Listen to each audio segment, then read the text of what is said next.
that should either inspire you to move forward. And the best time to do that is the time that you took off from. My birthday is the day that I reflect whether I'm doing fine or not. In fact, it's the day that I decide for myself to give myself new mandates and restrict myself on certain things that I believe has not been helpful the last year. So maybe that's the way we should look at it, that we need a takeoff point. And that's the significance of celebrating birthdays. There were people who were asking that, we hear there's a budget of $20 million. What is, it's not good. Why do you do that? And I asked myself that, look, I rather thought that this person would ask what the 20 million will be used for. But it's unfortunate that for some people, when you talk about celebrating an occasion or an event, they think it's all about drinks.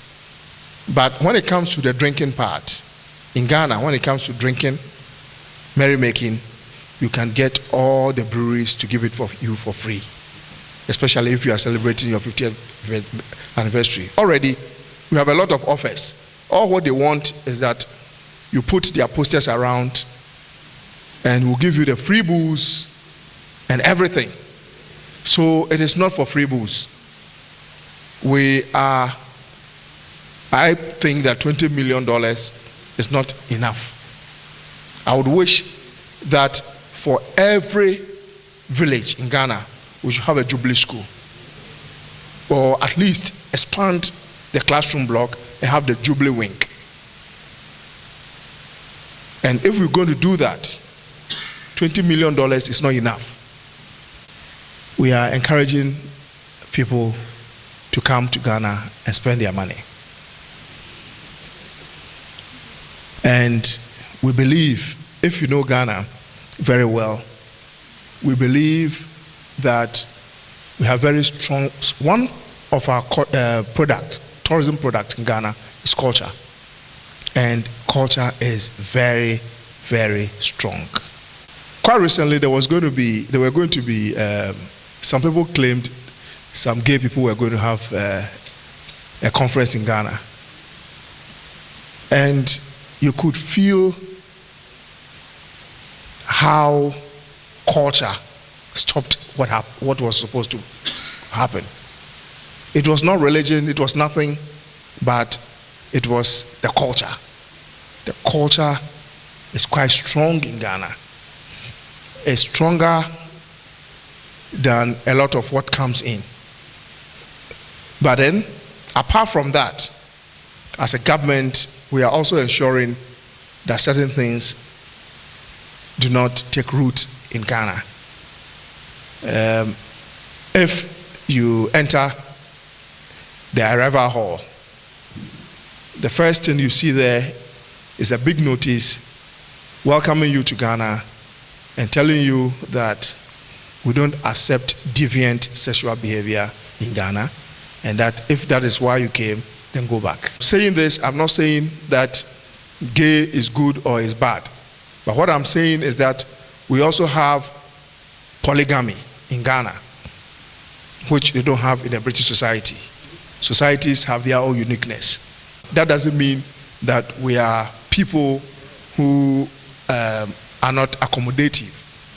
We are very accommodative to even accommodate people who are ready to marry 200. So that's the uniqueness of our society. And they also have their own uniqueness. We are not passing judgment on people's conduct or people's societies. We also have a very unique society to deal with. Thank you.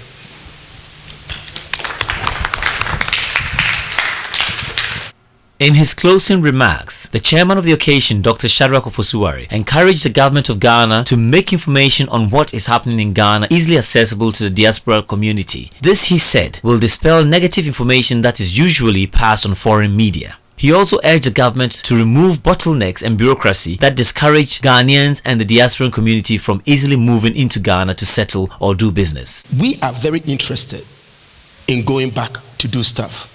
I started about 6 years ago with my organization. We are investing a lot. We're building university. We're opening scholarship scheme for disadvantaged people. We're setting up structures. When we started this, a lot of people discouraged us. And they said that our own people are going to let us down. You go to the ports, you bring stuff in, and the problems you go through, it's almost impossible to get something done. In fact, for the benefit of the people, they frustrate you. And in my closing remarks, I like to plead that if we are going to be encouraged to come back home, and I can assure you that in my little research I've done, a lot of Ghanaians are willing to go back. But bad press is one of the issues. The kind of red tapes they go through. And if you have your food here, you've got your house here, you've got everything going on for you here, you really don't want any more hassle. So it's only a few people who are vision-oriented and very determined to get things done who will go. Those who feel that they don't have anything to give, or they have something to give, but if somebody's not ready to take it, they will not do it. They stay over here. And can I also say this in my closing remarks as well, especially to Mr. Minister, that maybe the government needs to work a bit more on their propaganda, because there are a lot of things that go on that we in the diaspora don't get to understand it. For instance, the 20 million you mentioned about. I mean, when I heard it, I was very mad about it, because I deal with a lot of schools, and especially when the previous High Commissioner was here, we raised money to help schools over there. And you go down there and you see some of these schools, and you ask yourself, how can the schools be in such deplorable state, and we spend 20 million partying? Why? Because that is the information we get. Until I got to know that some of this money is going through millennium structures. It's going to be used by how many people on the grassroots know this? It means that your propaganda structure is not getting down. And you go to other medium that we have over here, and it is insult upon insult, because somebody in your government is not educating the masses what they need to know and what the government is doing.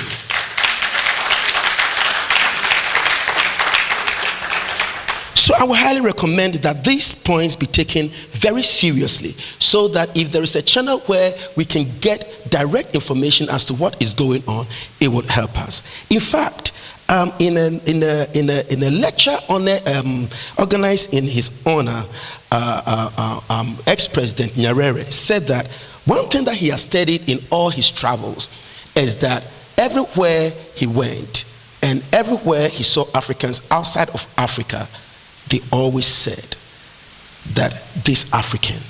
They never said this Ghanaian or this Nigerian. They said this African. Which means that there is something about our DNA that puts us all as one people. But unfortunately, there is so much fragmentation in our culture where we don't trust one another. And sometimes doing business with your own friend and your brother becomes almost impossible.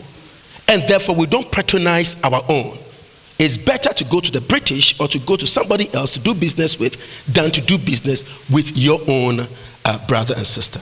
And that is why I highly recommend this homegoing thing, that maybe we should use it as a means to gel again. It amazes me, when a pound goes into the Jewish community, it goes round at least 7 times before it leaves the community. When a pound goes into the Asian community, it goes beyond that. But when a pound goes into the Ghanaian or the African community, it leaves immediately. And these are things that we need to address, or else we will not have sustainable economy, sustainable growth, and some legacy we can leave for our generations to come. And in my conclusion, maybe if my honorable friend here or my friend here is saying that we should change the name to from independence, maybe we can draw a middle ground and rather call it the 50th or the 51st or the 52nd birthday of Ghana, rather than independence of Ghana. I'd like to say thank you, and thank you for giving me the opportunity to share this program. It's been very informative for me. God bless you, and I hope you have a wonderful night. And for those of you who can make it, we are having a special Thanksgiving for Ghana in our church in South London, Temple, Peckham. And please do your best to be there so we can all together bless the name of the Lord for Ghana. God bless you.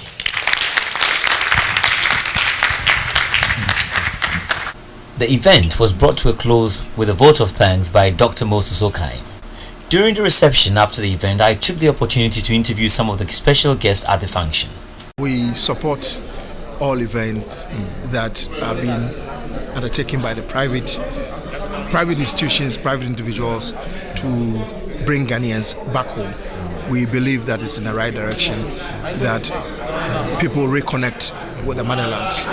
And so I'm here to encourage them to continue the work they are doing. A Jamaican citizen did ask a question in regards to visa requirement for people in the diaspora trying to go to Ghana. Is the government going to do anything about to speed up the processing of visas for people like that who want to go to Ghana in 2007?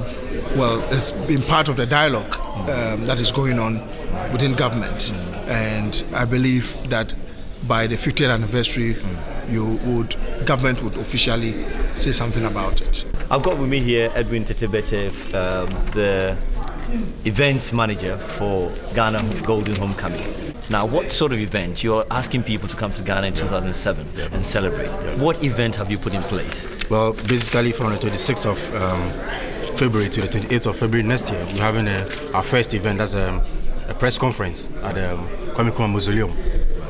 The purpose is to inform our diaspora family who will be coming about the do's and don'ts of Ghana. We have the Minister of Information and National Orientation who will be there to provide the national character of Ghana. We'll also be having the Minister of Information, the Minister of Tourism will also be there, and other related services to be able to give our diaspora family who will be coming as to the way out in Ghana. On the 1st of March, that's going to be the press conference, and then on the 2nd of March we have an Independence Night Batch at various spots. We are looking at Asanka Locals and then Boomerang, also having those events. And on the 3rd March, we have an Independence Fashion Show. We believe strongly that Ghana has a culture to portray, and our culture could only be seen in the costumes or whatever we put on. So what we want to do is to give the diaspora family who will be coming to Ghana and the Ghanaians abroad who will be visiting Ghana during the festive occasions to be able to have some fashion show, to see some of our fashion and all that will portray the culture that Ghana has, as the minister just said this evening. And then we're having a beach party at the Labadi Beach. This is just to give some kind of realization, as of the 4th of March, to give our diaspora family coming some of the realization to enjoy our beaches and all and have fun with it. We're also having some international artists like from South Africa, I think I've escaped his name, and then some of our local artists also be there to perform, just to level up the and on the 5th of March, we're having the biggest event that will take place at Akosombo. Then the eve, we're doing some, maybe you call it some bonfire, that's a local balance at Akosombo, where we want to live up the whole of Akosombo Township as to the eve of independence. And then we're having some cruises on the Volta Lake and all that night